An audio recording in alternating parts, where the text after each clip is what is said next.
There was a lot of emotion involved around graduation day at the seminary. It profoundly affected me realizing that I was a totally different person. Diocesan partnerships in theological learning among seminaries and local congregations are satisfying the hunger for God.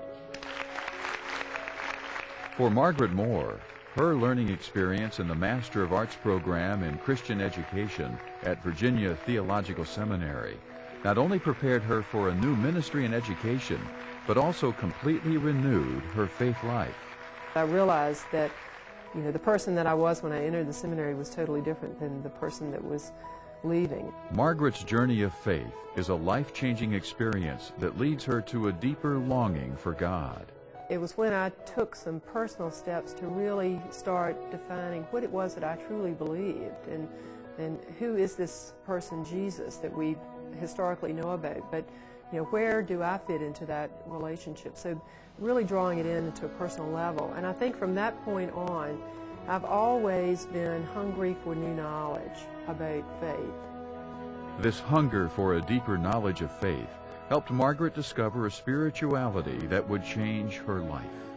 I think as I grew as an adult and more active in my own spiritual journey, a lot of the head knowledge became more heart knowledge in my faith. And that was really then when I personally felt like I was growing in my spirituality. Robert, how are you? Good morning. Margaret's spiritual journey led her to a more active role as a layperson within the church. She served as a director of Christian education for a number of years, and following her graduation from Virginia Theological Seminary, assumed a new role at St. Andrew's Day School.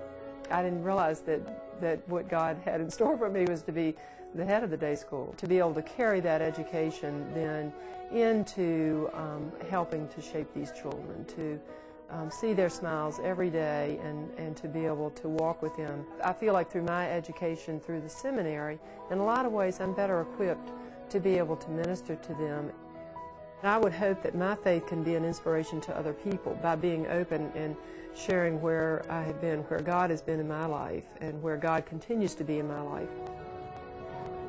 As people become more active in the church and learn more about their faith, distance theological education is becoming a valuable resource offered by seminaries. The class tonight is a good example of the kind of approach to our current culture and the realities of people's work styles, because our seminaries, as wonderful as they are often not located where our people are.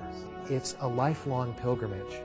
To press in, to take courses like the courses that we're offering here in theology and in worship, in New Testament and Old Testament, is to go farther up and farther in, to become more solid and more real as we pursue Christ. Trinity Episcopal School for Ministry in Ambridge, Pennsylvania, offers distance learning extension sites to local parishes. What I would say to the person in the pew is there are extraordinary possibilities for you beyond even your Sunday school classes to take advantage of this deeper learning, not because necessarily you're called into ministry, though we hope you might be, but also just for the sheer joy of becoming more real, becoming more like Christ, and having a more substantial faith. Cultural diversity within the life of the church offers a dynamic opportunity to express our faith.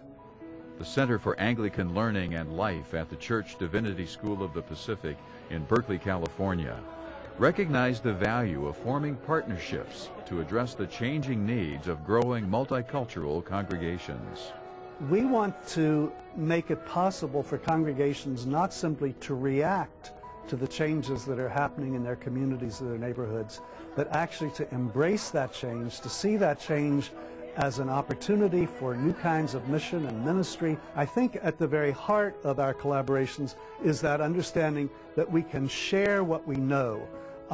Theological education to me is much less an issue of bringing together questions and answers than it is bringing together questions and experience.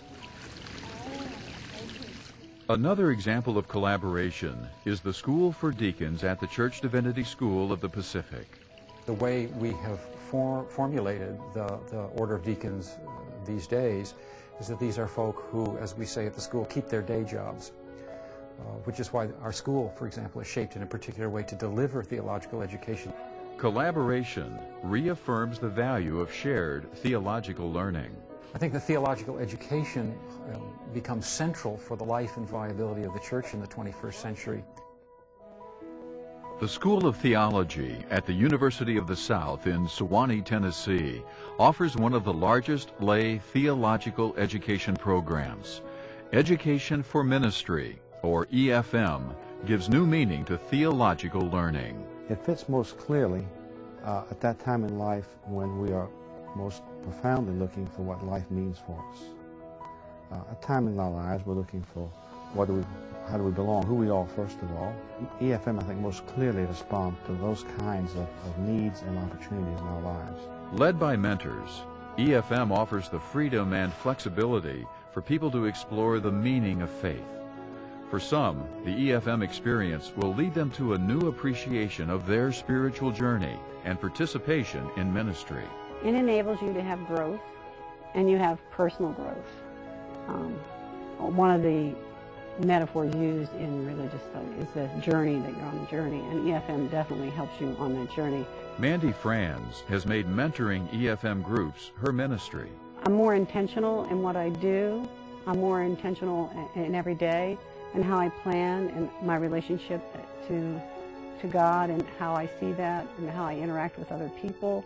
Education for Ministry values each person's lived experience and helps them integrate faith and life. We often learn a lot better if we do things, look at what we're doing, whatever's going on in our lives. We're part of the text.